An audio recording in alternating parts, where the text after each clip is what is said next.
Marcelo, seja muito bem-vindo. Obrigado por ter separado esse tempo para a gente conversar aqui, entender um pouco mais da tua trajetória, da Nomos, entender um pouco do mercado, o que é que está acontecendo em alguns mercados que a gente tende a não falar tanto, e o mercado jurídico é um deles, e obviamente puxando muito sobre IA. Então conta um pouco da tua trajetória, como é que você chega na Nomos? Legal, Luiz, obrigado pela oportunidade de vir aqui compartilhar com vários outros empreendedores, pessoas que estão querendo mudar aí o Brasil, construir coisas, colocar seus sonhos em prática, vai ser muito massa. Eh, Acho que vale dizer também que o que tiver para perguntar, pergunta. A ideia aqui é mostrar o capô por dentro e responder aquilo que as pessoas querem saber, né. Vai ser muito legal poder dar um panorama, eh eh do que é esse lado jurídico de empreender, porque a gente sabe que todos os dias milhares de leis impactam nos nossos negócios e a gente às vezes se sente, né, inundado de informação e não consegue acompanhar, e por que que startups deveriam acompanhar isso, né. Como você bem falou, eu sou um empreendedor da área de tecnologia, estou aí no meu terceiro empreendimento. Eu comecei minha trajetória empreendendo com a Ingress, então fundei a Ingress há muitos anos atrás. A Ingress é uma plataforma de tecnologia para eventos, então comercializamos ingressos para o Brasil inteiro. Estamos indo para um faturamento aí de mais de 2 bilhões esse ano. E aí, pós a Ingress, mesmo ainda sendo sócio lá, eu comecei a assumir outros desafios, construindo software em casa, que acho que essa é uma característica importante do empreendedor, que é ser curioso e querer fazer. Tinha um problema específico na área de investimentos, eu queria aprender, e aí nesse aprender eu comecei a construir ferramentas, caí na área de sistemas e transformei o que era um problema ali na área de investimentos em mais um negócio. Foi o meu segundo negócio que eu construí sozinho em casa. Nessa época não tinha vibe coding, então a gente programei sozinho na raça, vendi esse business, por R$ 6 milhões na época, e depois de 7 meses, né, do zero a 6 milhões em 7 meses, fiz o earn-out, que é o processo de venda dessa startup, que me trouxe até meu momento atual, que é Nanomos, que é uma plataforma de tecnologia e inteligência artificial com foco em monitoramento de leis e governos. Cara, é muito legal e assim, é sempre muito bom, parênteses aqui, é sempre muito bom conversar com empreendedores que já empreenderam antes. A conversa, ela tende a ter um grau de maturidade maior, uma densidade maior, até pelos aprendizados que a gente só consegue ter na prática, né? Então, bom saber que você já teve outros 2 empreendimentos, que foram 2 saídas, que obviamente não porque foram 2 saídas, mas com certeza tiveram seus altos e baixos e que acabam Aham. influenciando muito nessa jornada atual. E eu queria começar, Marcelo, entendendo o que é a Nomos, né? Como é que vocês se posicionam, quem hoje é cliente de vocês e como é que você está enxergando o mercado. Quem é o mercado consumidor do que a Nomos entrega? Legal. Eu acho que para entender bem o que é a Nomos, eu preciso falar de algo que, está presente nas nossas vidas, mas a gente não percebe tanto, que são as leis, né. Quando a gente fala em lei, a gente pensa assim: "Poxa, não roubar, tá proibido por lei", né. Sei lá, não posso fumar em lugar fechado, tem uma lei para isso. Mas as leis no Brasil, elas nos tocam em diversos ângulos. Tem lei para quanto de ingrediente vai ser usado em uma determinada merenda escolar. Tem leis que determinam se vai ter sal em cima da mesa ou não.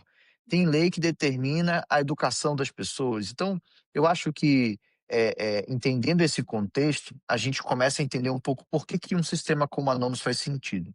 Vamos pegar um exemplo nosso aqui então. Você, Luiz, tem um podcast.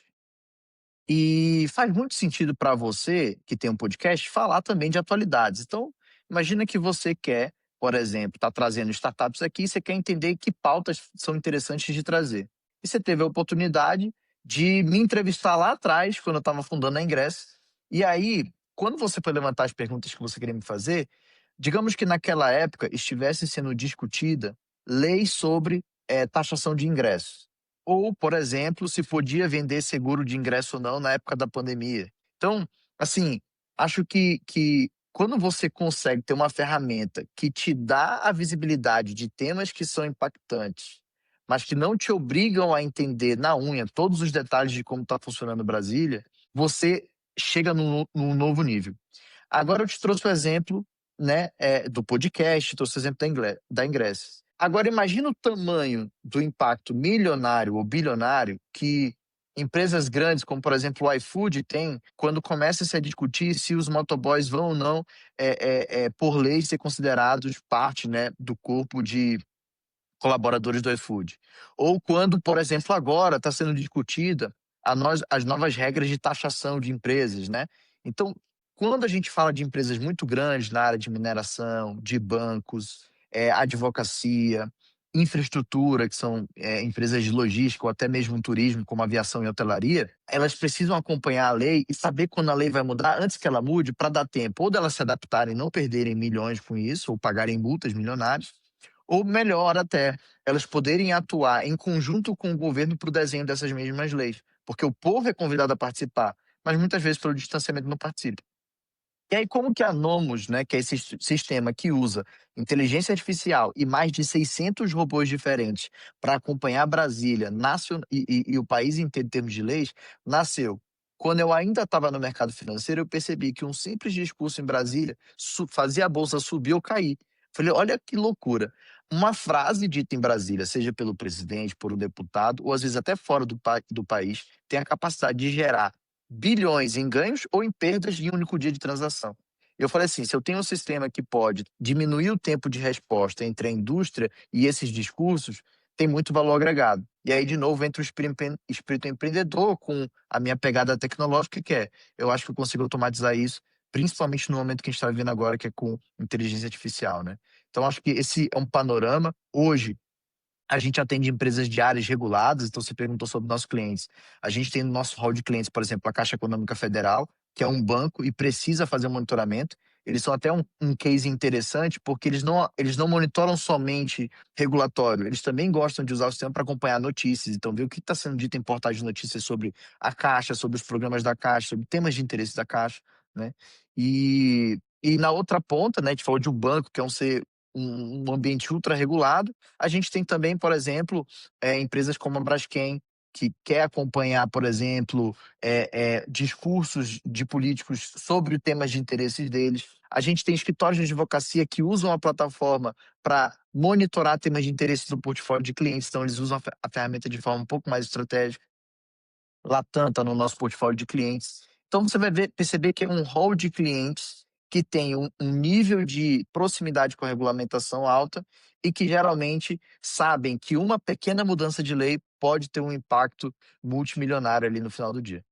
Cara, isso é muito bacana, e necessário, e talvez é isso que você falou, talvez para pequenas e médias empresas o impacto de uma mudança regulatória, tem impacto, mas o impacto é na escala muito menor. Mas grandes empresas, além da participação muitas vezes ativa na definição disso, sofrem impacto direto com qualquer variação que a gente tenha, com qualquer mudança, na legislativa. Só que uma coisa que eu acho interessante nesse teu mercado, cara, é o quanto você pode ajudar na tomada de decisão dessas grandes empresas e, obviamente, até no posicionamento que essas empresas vão ter no mercado, né. E isso é uma característica interessante, de startups que vendem para grandes empresas, né, que entregam ali sistemas de decisão, né, em tomada de decisão, não deixa de ser o seu, para grandes empresas.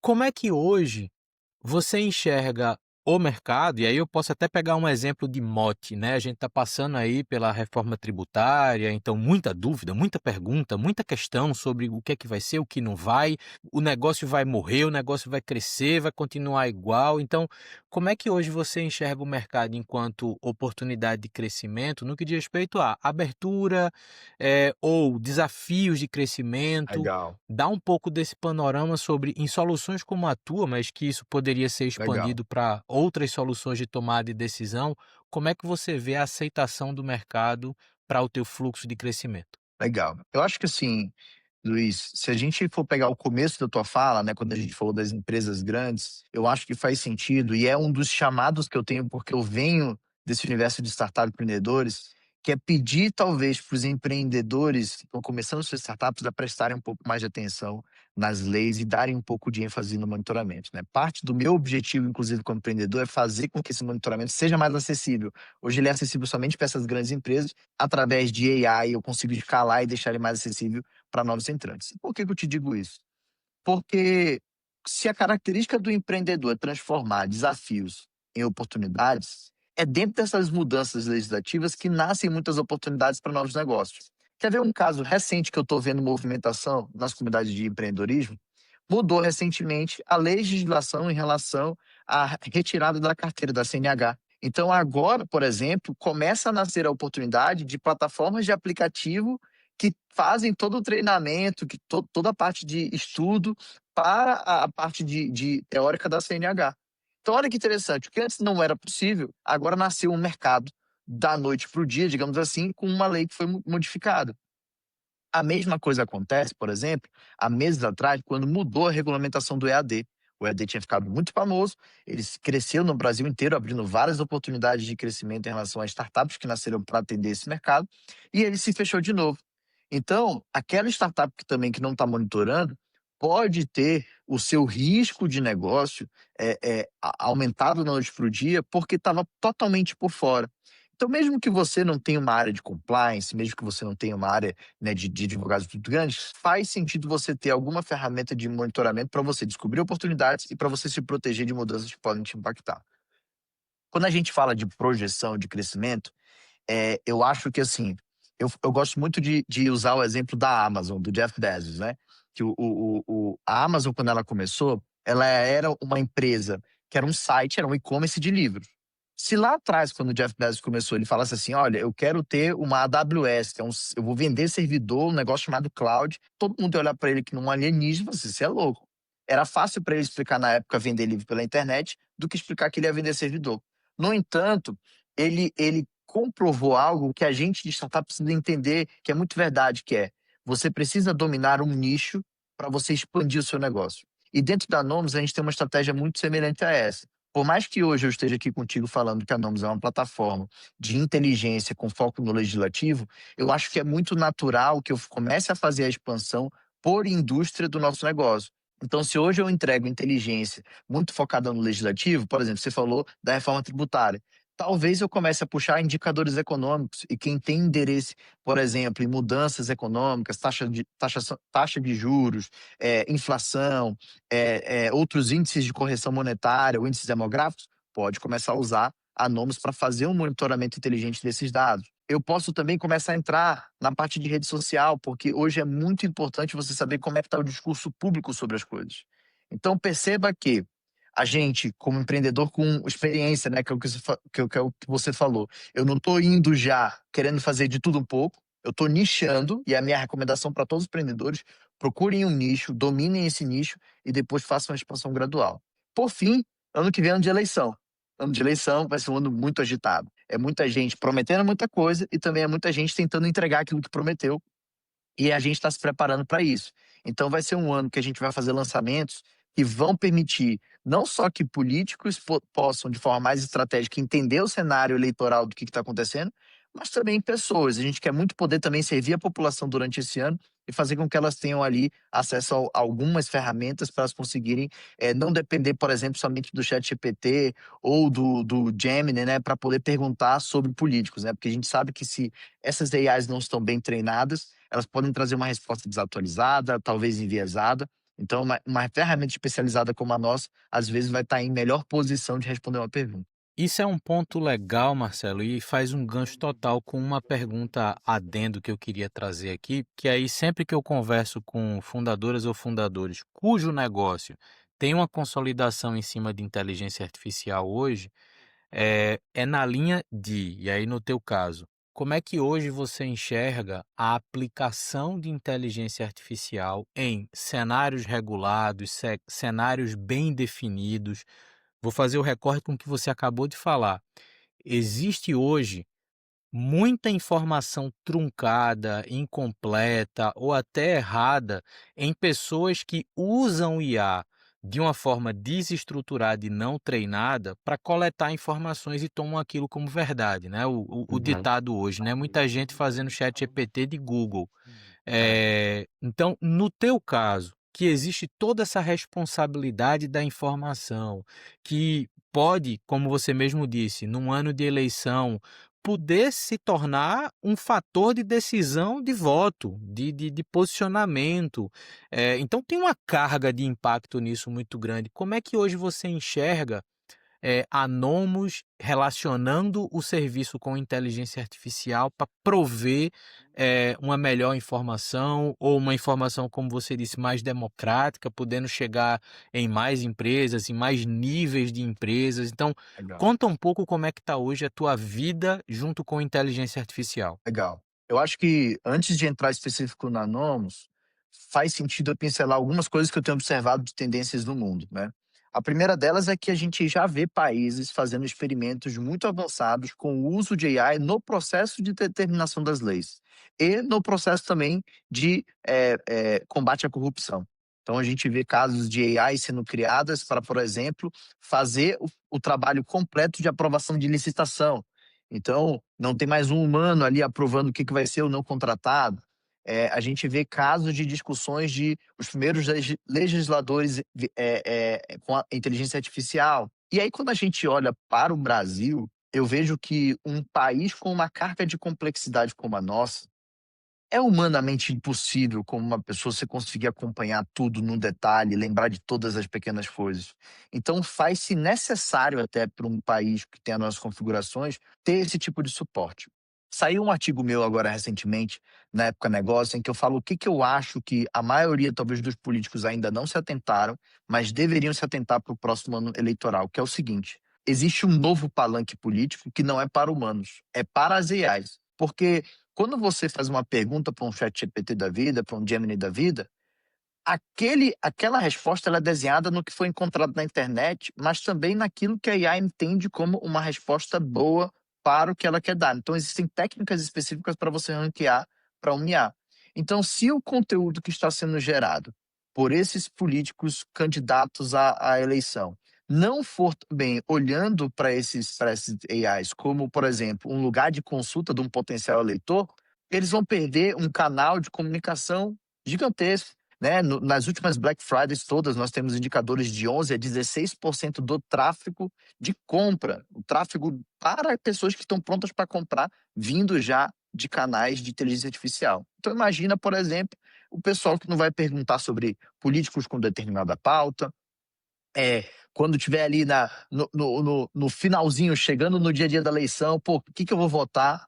Porque a gente fala muito de boca de urna no ponto ali da eleição. E o que a pessoa que está no celular ali perguntando? Essa pessoa ela tem essa dúvida ainda. Então, é muito crítico esse momento, é um momento de muita mudança, vai ser a primeira eleição no Brasil pós lançamento do ChatGPT com ele bem entranhado na nossa cultura.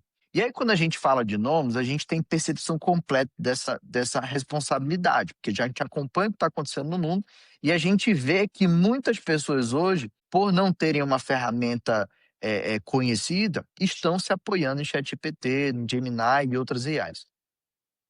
E qual tem sido a nossa preocupação? Falei: olha, a gente não pode só fazer o que a gente chama de wrapper de AI. Eu vou lá, copio, coloco uma interface em cima de uma AI e só entrego a resposta. Porque isso aí não entrega o objetivo que é ter uma IA não enviesada e que entende das especificações do Brasil. Te dando uma noção de números, se a gente for tirar uma média, cerca de 600 a 700 tentativas de mudanças de normas e leis no país são feitas no Brasil por dia.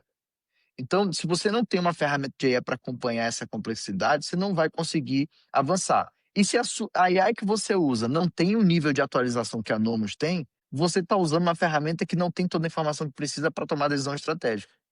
Então, olhando para a Nomus, o que, que a gente quer hoje? A gente quer estar posicionado dentro do time dessas empresas de tal forma que é como se ela tivesse ali um canal, um oráculo que sabe exatamente o que está acontecendo naquele momento. Então, eu não tenho informação desatualizada, eu não tenho informação enviesada, porque a gente consegue treinar ela para ela dar uma descrição dos fatos, não uma opinião sobre os fatos, e a gente consegue ter uma ferramenta que ela consegue monitorar, que é entrar em todos os sites do governo, e essa hora que é economizada do ser humano fica para o trabalho estratégico.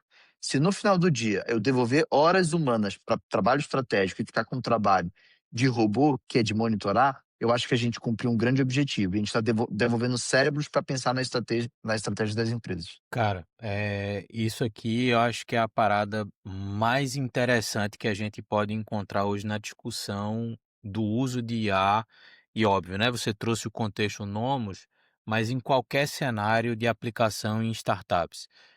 Essa responsabilidade com o dado, esse entendimento de como tratar o banco de informação que aquela IA vai usar para compilar uma resposta e não para necessariamente opinar, mas para mostrar o fato, mostrar o elemento, mostrar a descrição, eu acho que é o que de fato vai diferenciar um negócio de outro, né. Eu costumo dizer que hoje eu não converso com um fundador ou uma fundadora perguntando mais se usa inteligência artificial na startup, mas como? Eu já pergunto Isso, como. Como é que você está usando? E muita gente ainda usa, apenas uma API de um chat GPT na interface de um chat com um contexto muito superficial, achando que o GPT ele tem a capacidade de raciocínio de, por exemplo, um SDR ou de um CS ou, enfim, de um suporte. E via de regra não tem, você precisa abastecer com uma quantidade de informação, contexto, variáveis, que minimamente aquela interação homem-máquina com o seu cliente seja assertiva, traga ali uma veracidade e não acabe, impactando negativamente sua operação e o negócio como um todo, né. Então, eu perfeito. acho que essa capacidade de entender como é que a inteligência artificial ela entrega o máximo da sua potência, e preparar a infraestrutura para isso é o ponto-chave, né. E aí o recorte para o que você falou do cenário que a gente vai viver aí no ano que vem, fazendo um parêntese diferente aqui do não diferente oposto, é diferente complementar do que você trouxe, eu li recentemente um livro de filosofia. Eu Ó. gosto desse autor, é um filósofo sul-coreano que é professor da Universidade de Berlim. É uma mistureba danada. O cara chama Byung-Chul Han, é o que escreveu Sociedade do Cansaço. Muita gente conhece ele pelo Sociedade do Cansaço, mas ele escreveu um livro que eu acho que fala muito sobre esse contexto que você trouxe. E aí vale a pena ler, tá? A gente está entrando num ano, como você disse, um ano eleitoral, primeira vez que a gente entra com um chat GPT e a IA bem consolidada. Esse livro chama Infocracia. É como o uso da informação pode influenciar o que a gente entende como democracia e fala muito dessa relação Legal. tecnologia-política. Eu acho que é legal assim trazer um Não, já pouco desse já senso está na minha crítico, lista né. de leitura. Vale a pena, é super baratinho, é um livro muito fininho, mas assim, você não lê rápido. Ele é denso para tipo, ele ter 100 páginas e você levar um mês para ler, para poder entender o que está ali. Mas vale a Consigo pena, é uma boa imaginar. recomendação. Mas enfim, tem um ponto também na Nomus que é legal, que eu sempre trago aqui na conversa com os fundadores, Marcelo, que é a relação com o investimento, né? Nem toda Uhum. startup capta investimento, eu converso com muita gente aqui que tem modelo bootstrapping, mas vocês têm essa relação e eu queria entender, não necessariamente o deal ou os deals, mas entender na tua visão como fundador, qual o impacto para o negócio, para a Nomus, de você trazer esse capital externo, de você trazer esse recurso de crescimento, de consolidação. Conta um pouco como é que foi essa tua relação com o investimento. Legal. Luiz, se você me permitir, além de falar da minha relação, eu vou tentar usar esse momento para também compartilhar meus aprendizados com o teu público, porque eu acho que eu captei pela primeira vez investimento já fazem 15 anos no Brasil. Era mato ainda, captação de investimentos aqui. E muita coisa mudou de lá para cá. Hoje nós temos um leque muito maior de investidores. Hoje nós temos até a capacidade, talvez, de escolher o investidor pelo tipo de investimento do portfólio que ele faz. Na minha época, você só dividia os fundos entre quem investe ou não em novos negócios. Hoje em dia tem investe em novos negócios no nicho tal, então você consegue até ter esse tipo de escolha. E eu acho assim, a primeira reflexão que as pessoas têm que ter, o empreendedor principalmente, é entender que o investimento, quando após captado, ele não marca, a solução dos problemas. Ele marca eh, a solidificação do problema. O que eu quero dizer com isso? Antes, o problema, ele estava meio que na sua cabeça, você estava ali lutando para construir. O investidor, quando ele entra, ele tá falando o seguinte: "Beleza, vamos colocar no mundo real esse negócio agora e vamos fazer ele tracionar, vamos ver se ele fica de pé". Então, a responsabilidade aumenta, a pressão aumenta, o nível, de compromisso seu aumenta, porque enquanto você está com side project fazendo ali pós o seu trabalho atual para começar seus sonhos, sua startup, se amanhã você desiste, realmente, nada mudou. Então é importante entender que com esse dinheiro vem muita responsabilidade. Então, para quem hoje decide percorrer essa trajetória, que é a trajetória que eu sempre percorri, que é de captar investimento, precisa entender que você está trazendo um sócio para a mesa, então ele precisa ser bem escolhido. E essa é a primeira coisa, né, que é a forma como eu vejo investimentos, quando eu trago um investidor para a mesa, eu preciso saber 2 coisas. Primeiro, o que o investidor, como investidor, está me trazendo, e segundo, para o que eu preciso desse dinheiro. Então, no caso da Nomus especificamente, né, a gente está falando de um business que é um business de AI, e ele é intenso em termos de capital, e a gente está falando também de um business que ele é um business de inteligência. Então, eu não preciso só de capital financeiro, mas também de capital intelectual.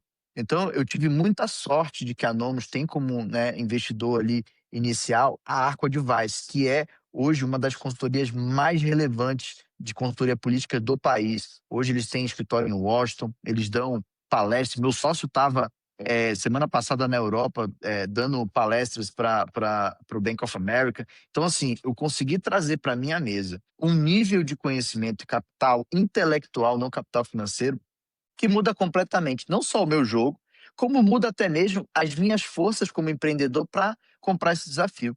Então, hoje, ao contrário de 15 anos atrás, quando eu comecei, o empreendedor deve se atentar a quem é esse investidor que ele está trazendo para a mesa e escolher o melhor investidor, mesmo que pareça que às vezes você está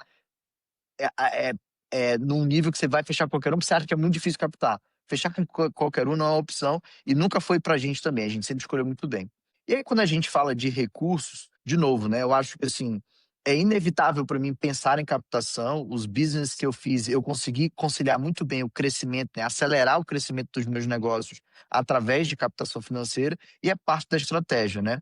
Hoje, a gente tem capital para a gente aplicar no negócio, estamos a todo vapor, estamos construindo funcionalidades, toda semana tem coisa nova saindo, estamos fechando o cliente, mas aí a gente entende que ano que vem, por ser um ano atípico, vai ser um ano que vai demandar crescimento e a gente quer poder estar preparado para comprar esse crescimento. Então, eu tenho começado a conversar com investidores, tenho já desenhado uma estratégia para a gente ter o que a gente chama de gasolina, para a gente poder acelerar o motor aí nesse próximo ano, que a gente acha que é um ano decisivo. Para os empreendedores que estão me ouvindo, vale, né, comentar. No começo de todo negócio, o que o investidor quer saber é quem é esse empreendedor, por que, que esse é o business correto e por que, que agora é a hora correta. Então, quando você estiver montando a sua estratégia de negócios, é muito importante você responder essas 3 perguntas. E aí eu vou dar um exemplo, a própria Nomus, para mostrar como que a gente pensou a estratégia de investimento, né, quando a gente foi falar com a Arco, mas também agora quando a gente está se no mercado.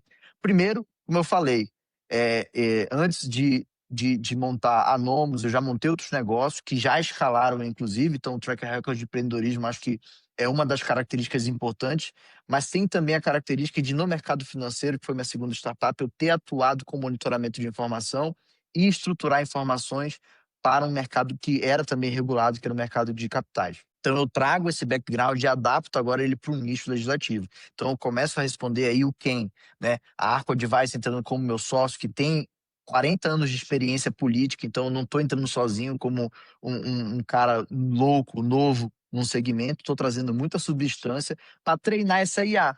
Então não sou eu sozinho que estou treinando, são analistas políticos, cientistas políticos do time da ARC que estão junto comigo nessa. Segundo, por que, que o momento é agora?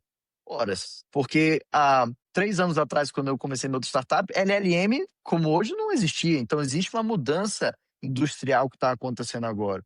Segundo, nós estamos vivendo um momento até de rediscussão da forma como a política está sendo feita no mundo inteiro. né. Então, assim, a gente vê a forma como a IA está impactando a forma de tomada de decisão de leis, a velocidade com que os políticos estão respondendo a pautas públicas, porque estão vendo o que está acontecendo rede social. Então, velocidade, mais do que nunca, tem sido importante, porque a visibilidade da discussão política ganhou outro patamar, né. Todo mundo deve comparar quando olha para 5 anos atrás, 10 anos atrás, tipo assim, olha a quantidade de vezes que você falava de tema político com os seus pares e hoje em dia, né. Então ela saiu de uma discussão somente de grandes empresas e ela está agora muito presente no dia a dia, na mesa de jantar, na festa de fim de ano, né, tem uns memes do Natal e Ano Novo. Então esse é o porquê agora, por que que esse é o momento, é porque a gente está vivendo essa mudança grande. E a área de compliance, especificamente, é uma área que está mudando muito. Aí a gente entra no porquê esta indústria. Esta indústria é uma área que há muitos anos não muda. Então, quando eu olho para como os analistas políticos, para como os profissionais da minha área resolvem um problema que eles estão resolvendo, eles fazem hoje o que eles já estão fazendo há mais de 20 anos, que é entrar nos mesmos sites todos os dias e fazer as mesmas atividades. Então, é uma área que está pedindo disrupção e que vai sofrer o impacto dessa disrupção por causa desse momento que a gente está. Quando você linka esses três conceitos, você consegue muito bem explicar para quem está te ouvindo por que, que essa é a hora de entrar. Então, é uma sugestão que eu dou aí para quem estiver montando a sua estratégia de captação.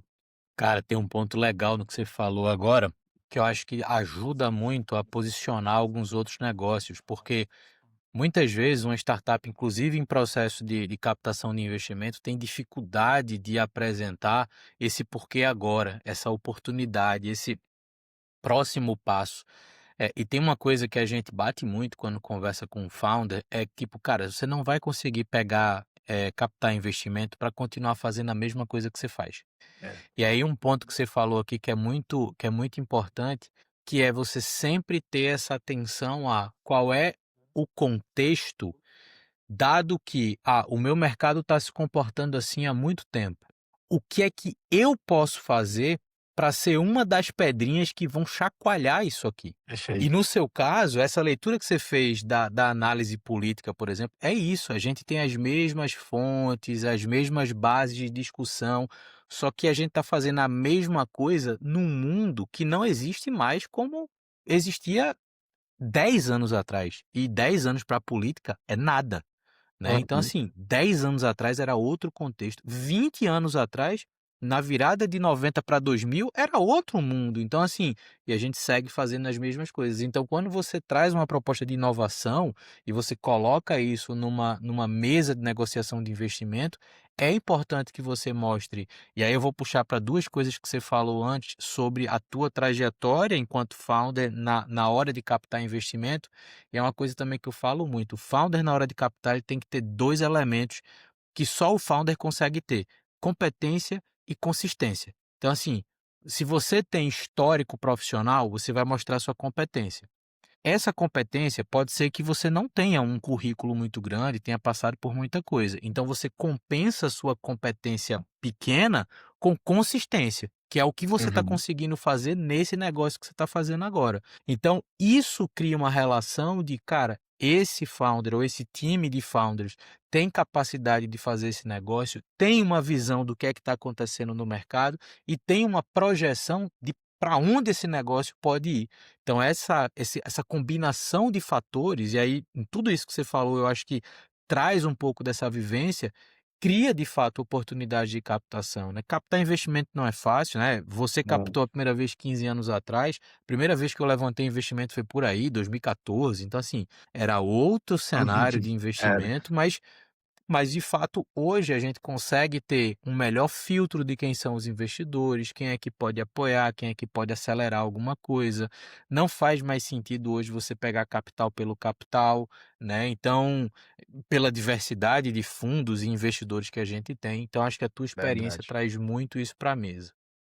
Marcelo, tem um ponto também que eu sempre trago aqui nas conversas, que eu acho que, não por nada, mas eu acho que é a pergunta mais importante, que é Aham. qual é a tua visão enquanto founder, para Nomos, o teu papel para Nomos hoje, na tua experiência, na tua vivência, no teu dia a dia, Aham. representa o quê a partir da sua ótica? E eu acho que isso é importante para que a gente possa identificar e colocar também aqui na mesa características de fundadores, para que as pessoas que também estão assistindo possam se identificar ou identificar elementos que poderiam estar dando atenção e ainda não estão no dia a dia para tocar o negócio, para fazer as empresas se desenvolverem e se consolidarem no mercado. Então, dá um pouco dessa tua visão de qual a importância do Marcelo Founder para Nomos. Legal. Eu tive muita sorte de depois que eu comecei minha jornada empreendedora e conhecer muitos outros fundadores e até observar a resposta para essa sua pergunta, ouvindo e vendo pares. E aí eu vou usar uma distinção que eu achei incrível, eu ouvi isso no Google, quando eu estava lá no Vale do Silício, conversando com pares lá, e acho que todo mundo vai entender quando eu falar. Existe uma diferença entre o founder e o executivo. E não é uma diferença para melhor ou pior. O founder, ele tem características que são inerentes desse trabalho disruptivo, que não espera uma bola redonda. Se ele tiver que tomar risco, ele vai tomar risco. Ele não tem problema em ser ousado, muito pelo contrário. Se não fizer parte de ser ousado o negócio, às vezes ele se desanima e não está presente. Então, o nome founder, ele tem muito a ver com uma característica de o que é o novo 10x, o que é a nova experiência, o que é o novo patamar dessa indústria que eu estou vendo. E ele não precisa ter a visão sozinho. Muita gente pensa assim, poxa, mas eu não sou tão criativo assim, eu não sou tão genial. Ser founder, às vezes, é de conseguir encontrar oportunidade em problemas simples do dia a dia. Então, é uma sacada, às vezes, suficiente. O que mais é preciso é que o founder tenha coragem de assumir o risco, de ter a persistência e de unir um time bom, um time complementar que complementa nessas dores. E na outra ponta, a gente tem um executivo. O que é o executivo? O executivo, muitas vezes, é quem o founder, por exemplo, contrata para ser o CEO, quando ele percebe assim, cara, eu não consigo mais ser CEO desse próprio negócio, eu preciso de alguém que venha aqui e me dê estrutura. Às vezes, eu nem deixo o cargo de CEO, mas muitas pessoas vão lembrar que o Mark Zuckerberg, no momento, contratou outras pessoas, né, outros grandes executivos de indústria, gente que era mais velha que ele, para ajudar ele no processo de condução. E aí, quando eu volto para o meu papel, o que acontece dentro da Nomos? Eu acho que hoje o meu papel é ser o cara que vai ser a, a cabeça nova, que conversa com as pessoas da indústria e não tem o medo de errar. Então, quando eu trago uma ideia de maluco, que às vezes um cientista político não teria essa ideia, ele entende que ele diz assim, cara, é através dessas ideias novas que existe uma nova forma de fazer esse trabalho que a gente faz no monitoramento. E esse é o papel que eu desempenho muitas vezes dentro do time, é de usar os especialistas que eu tenho em ciência política, no sentido da experiência deles, e contestar essa experiência. E na outra ponta, inspirar o meu time técnico a buscar esse lugar que não existe, mas que a gente vai construir. E aí o fundador que entende esse papel, que o papel dele muitas vezes é comprar esse risco, ter conforto no desconforto, ele vai conseguir chegar nesse lugar, que é um lugar difícil de chegar, mas uma vez que você chega, você cria esses negócios que mudam o mundo, né? Não é uma missão que precisa ser hercúlea, ela não precisa ser solitária. Eu acho que ela só precisa de uma coisa. Ela precisa da consistência, que é um elemento que você trouxe. O founder, muitas vezes, ele morre antes do tempo, porque ele não foi consistente, ou ele não gerenciou essa energia, e ele não conseguiu, às vezes, atravessar o Rubicão, né? E aí, eu, muitas vezes, tenho que fazer esse papel de conciliação com o time de energia, e tá lá dando punch, e falar assim, não, não é o suficiente, esses números não são satisfatórios. Acho que assim, essa pegada meio louca, meio megalomaníaca, tem que estar no DNA. Do outro lado, de novo, os executivos têm o seu papel, mas eu acho que se você quer apenas dar continuidade numa indústria, se você quer só abrir um novo negócio copiando algo que já existe, não tem problema, não tem certo e errado.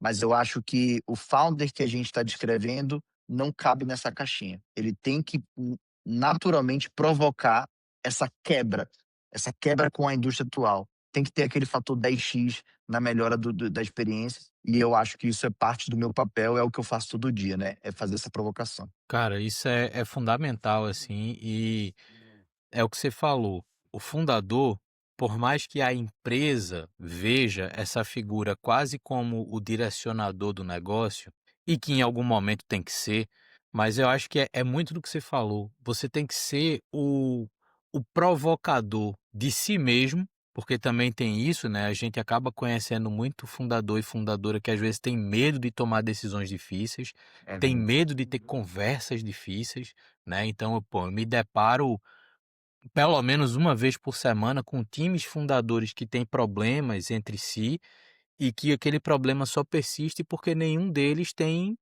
o Vamos ímpeto de dizer assim: é. "Precisamos ter uma conversa difícil". Quer ver um parênteses É, interessante, Luiz, sobre isso que você falou? Desculpa te interromper, ainda pegando esse claro. exemplo do Google. Quando deu esse problema, quando o ChatGPT saiu, todo mundo falou assim: "Acabou o Google", aí ficou aquele desespero louco, né. Eu lembro muito, eu estava lá no Vale, e aí uma executiva do Google me disse, falou assim: "Sabe o que que aconteceu em janeiro?" Não foi nem em janeiro, foi ainda em dezembro, foi em novembro mais ou menos que o ChatGPT saiu, foi aquele rebuliço. Falou: "Sabe o que aconteceu ainda em dezembro? A gente viu o Larry Page entrar no escritório, sentar na mesa dele, abrir o notebook e voltar a programar como ele fazia quando era o começo da empresa." Eu acho que essa é a descrição mais completa do que é um founder. Um founder, ele tem esse take to action. Tipo assim, cara, vai pra ação. E você falou disso agora, você falou assim, cara, às vezes essa falta de ação, essa inanição, medo de errar, isso não pode existir no founder, porque às vezes é esse tempo, esse glimpse. E o Larry foi lá, ficou no escritório, os caras estão virando o jogo agora, o Google acabou de acionar o Red Code aí no, né, na OpenAI. E por quê? E aí essa foi a frase que eu ouvi: somente os founders do Google poderiam ter feito essa virada no Google. Os executivos do Google não conseguiriam, porque é um founder que faz isso. Exatamente. É o que a gente viu o Brian do Airbnb falando lá do Founder Mode.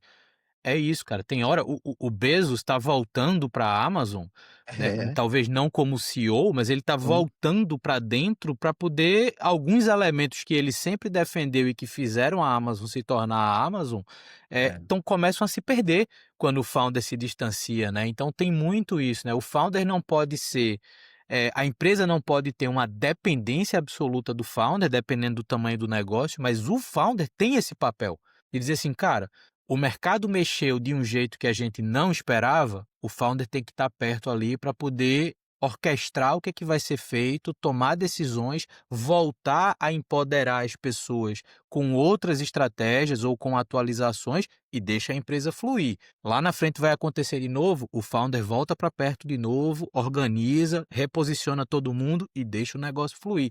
Então essa capacidade de assumir a responsabilidade e depois descentralizar é uma habilidade que você ganha com o tempo e, obviamente, com o desenvolvimento do negócio, né. É difícil você falar isso para uma startup que tem 10 pessoas, não tem como o founder ir, né, o founder tem que estar ali o tempo todo, porque tem 10 pessoas, Aham. mas quando você tem um negócio que tem 500 pessoas, tem 1.500 pessoas, não tem como você saber todo mundo pelo nome, o que faz, onde mora, o nome da Hum, esposa, do marido, do cachorro, do filho, não tem como, né. Então, é, essa dinâmica de posicionamento, eu acho que ela é fundamental, né, e você traz um pouco disso, que é importante. É importante ter essa visão de: "Eu estou aqui para resolver, mas eu também estou aqui para distribuir, porque eu não estou fazendo é, isso só", né. é. Isso é muito O importante. Você falou um negócio, vou até colocar numa frase que você falou, porque eu achei muito importante, quero que todo mundo lembre disso. O papel do founder é contestar os especialistas. Tipo assim, os especialistas sabem todas as regras de como fazer aquilo que eles já fazem. O papel do founder é contestar. Tá, mas por que que é assim? Isso por que que não pode ser diferente? Tá no DNA do que você falou, que é tipo assim: É "Cara, eu isso vou aí. voltar aqui, eu vou provocar vocês, aí vocês vão para o próximo estágio, eu vou voltar aqui de novo, vou contestar vocês, a gente vai para o próximo estágio." É isso aí, é isso aí. E cara, eu acho que essa é a vida do fundador, isso é o que faz negócios digitais, startups se desenvolverem como se desenvolvem, com racionalidade, pé no chão, né. Eu tenho uma visão muito racional sobre isso, eu não fico, encantado por unicórnios, eu acho que o Aham, mundo vai muito além de unicórnios, a gente tem que com pensar em, certeza, cara, como é que os negócios eles sobrevivem a uma reforma tributária. Eu acho que isso é muito mais importante no final com do dia, certeza. do que você: "Ah, quando é que eu vou valer um bi?". Isso é uma consequência de tanta coisa que não deveria ser o target. O target são outras coisas. Mas é Último importante, relatório velho. de 2021, saiu um relatório de 2021 eu acho que foi 1.600 startups entrevistadas que faliram, e os 3 primeiros lugares não tinham a ver com tecnologia, não tinha a ver com negócio, é isso que você falou. Cara, você Exatamente. sabe como gerenciar o dinheiro que você captou, que você está ganhando do seu cliente, você sabe como vender o seu produto, você sabe como atender o seu cliente e gerenciar o seu time. Eu acho que você tocou no ponto, assim, cara, o BI, ele é uma consequência de um bom trabalho. Faz bom trabalho. É isso aí, é isso aí. Cara, obrigado pelo papo. A última pergunta, gostou do papo? Eu gostei demais, eu gostei tanto que eu queria te dar um presente. Eu Opa, quero te dar um acesso a Nomus para você poder fazer. A gente está lançando agora em dezembro uma funcionalidade de clipping, ou seja, você vai conseguir entrar lá, botar temas de interesse e você vai resolver um resumo matinal com a lista desses temas de interesse direto no teu e-mail. E aí isso já é ali, você vai ter acesso à plataforma inteira, mas esse é o lançamento agora que a gente está colocando para dezembro. E eu queria te presenciar como agradecimento por me colocar aqui no programa e poder, dar mais visibilidade, né, pra tua audiência em relação a esse tema, que é um tema muito importante e às vezes a gente deixa passar batido. cara, te agradeço de verdade. Isso é muito importante para o meu trabalho, né? Para além de podcast, para além da newsletter, eu sou uma pessoa que eu preciso consumir muita informação de mercado todo dia.